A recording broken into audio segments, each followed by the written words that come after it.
sa kohë para akşamit të pranohet ikindia, pra falja e ikindis. Mas pari këshillojmë që mos me lani ikindin, mos me vonu. Sepse nuk është arsyeshme pejgamberi sallallahu alaihi wasallam ka thonë kush e lën kujt i ikindia, që ato punët që asaj dite i kanë shku të gjitha poshtë. Por nëse i ka ndodh më u vonu me ndonjë arsye, ka ndodh pejgamberi sallallahu alaihi wasallam edhe sahabëve në betejë i është vonu ikindia. Kjo është situatë tjetër. Për çfarë me lënë se belon se hoxha më ka thonë që deri para akşamit s'ka problem. Jo.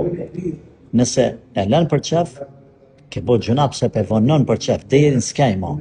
Nëse për zor të është imponu situata, hajr inshallah themi, edhe pejgamberi sallallahu alaihi wasallam i ka imponu situatën. Këto rrethana Resulullah sallallahu alaihi wasallam ka thonë, nëse nxën, kush e nxën, një rekat të ikindis pa përëndu dielli, e ka zonë ikindin.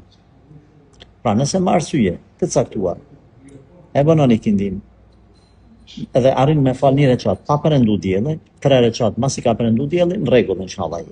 Po ki kujdes mos e lë për çaf.